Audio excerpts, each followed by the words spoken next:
We are happy to have you back for another message of support and help. We are indeed very close to you, not only by these regular messages that we transmit to several humans who agree to receive them, but we are close to you by our physical presence, if we can say so, in our vessels above you, in your sky. When people want to get better at climbing, they try to do it privately, so that no one can see them doing things badly. They'll go to the climbing gym when no one is watching, or hang out in a corner hoping no one is looking. But they're missing out on the biggest opportunity: feedback from people who can see things they can't see. And the thing getting in the way is fear of embarrassment. You are in the midst of a battle being forced upon you, and you have learned your lessons, for your answers are clear. You stand up for justice courageously and fearlessly. You challenge the truth, and you have matured into incorruptible tools of God. Refined by the fate of many previous lives, today you can do what you came to do. Your commitment to the light and to the golden future of this humanity is unsurpassed. Put the doubts aside. Doubts you are contributing too little to change, or the outcome of this game is uncertain, despite all your efforts must be shed. Of course, we are not yet visible to your earthly eyes, as this could create panic among large numbers of humans. However, we are happy to see humans using your internet talking about our presence on many planets. We are happy about this because it will allow humans to understand that Earth is not the only inhabited planet. We are really a large number of planets inhabited by humanoids, by beings with a body part resembling yours, but with totally different heads. There are multitudes of diverse presences in all the planets of the universe. We are telling you about this because when the time is right, and perhaps sooner than you think, we will show ourselves to you, and you will be less surprised by our bodies, our differences. In the intergalactic confederation of beings of light, there are many differences. But despite these differences, whether physical or differences in language, there is a very important cohesion between us. I found that this is true no matter what you're trying to learn, no matter what you're trying to grow in. Fear of embarrassment will stop you from getting real growth and transformation. My belief is not that we should just get over that fear. It's that we could learn to see embarrassment as an integral part of the growth process. I'll talk about why in a moment. But first, let's look at a few more examples where the fear of embarrassment stops people from growing. This one might be a bit obvious. You want to write. You might start writing, but the fear of embarrassment stops you from writing or making the writing public. But even further, we resist getting feedback from people that might improve our writing, because we're worried that the writing sucks. Imagine getting feedback from readers and more experienced writers. It might help you get to the next level. Most people cringe at the idea of showing their embarrassing writing to people who might judge them. Because the victory is yours. The triumph of light and the elevation of mankind to a unity connected in the divine spirit can no longer be stopped. Pay no more heed to the dire prophecies than will benefit you in interpreting things past and present. The future is being shaped and changed by you every moment, today, here and now.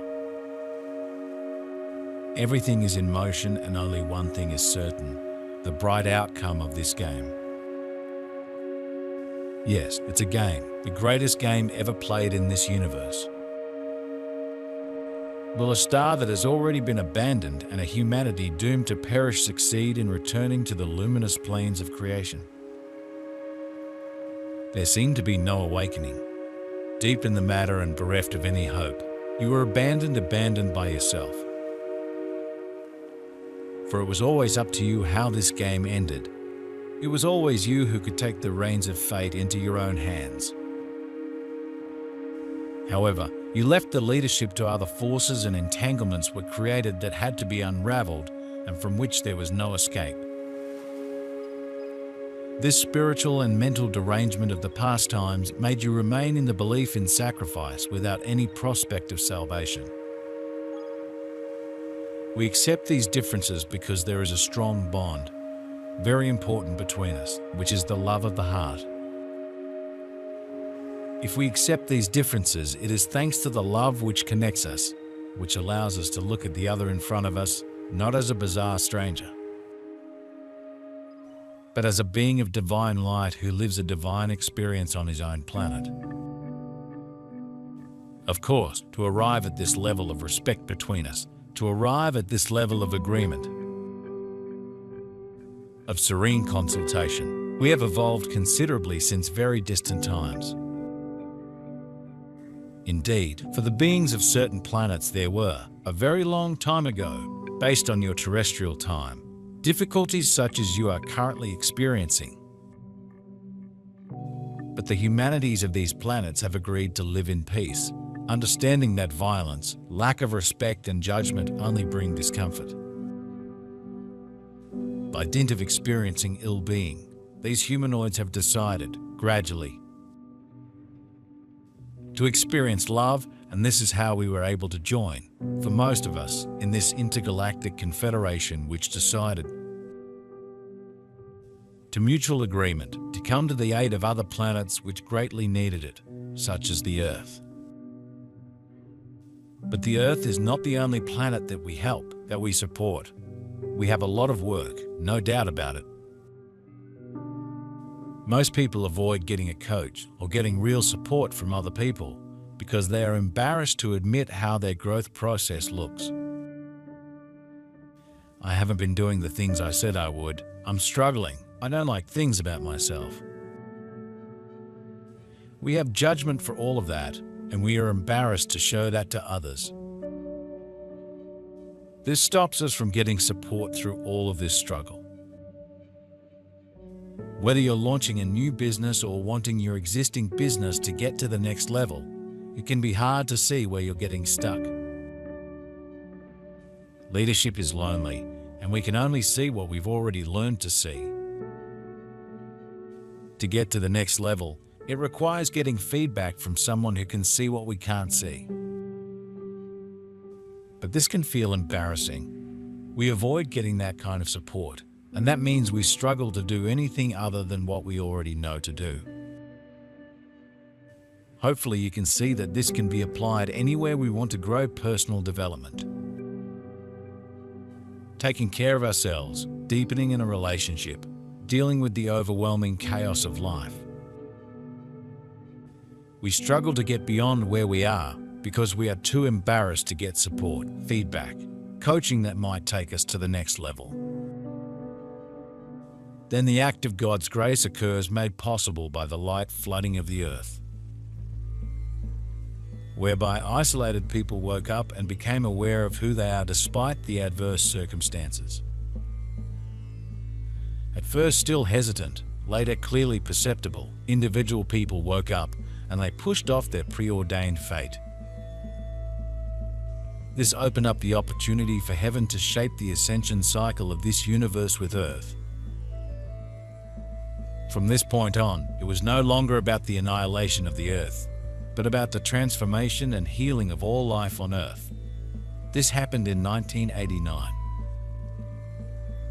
Since then, Earth and humanity have been deeply intertwined and are on the path of ascension. Nothing and nobody in the universe can stop this. There were and are impairments, interference fields and manipulations to keep you from awakening. I tell you, the people who are meant to wake up will, for the number of people who have walked the path of ascension is awesome. So it is happening now that more and more people are being touched by the ascension energy. They turn and change sides from darkness to light. They turn from evil to good, and they begin to trust the truth instead of serving the lie. Everything is reversed, and this process is now underway. You are now asked to continue on your path of light and truthfulness. Don't look back. Give those people who don't understand you, smile at you, or fight you only the attention necessary to calm their demons or keep them in check. But back to the earth we help. We help you by our presence around you in your sky.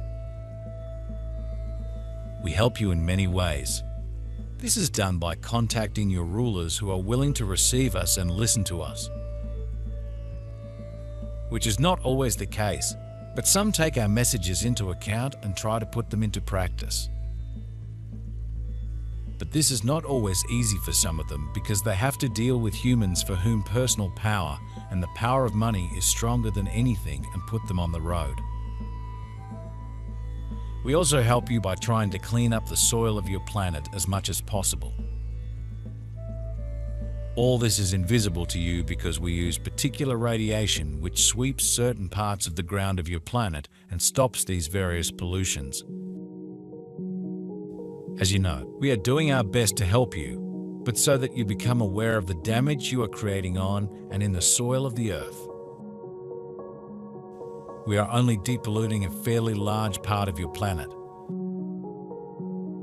We also help you, and this has happened several times during the breakdown of nuclear power plants.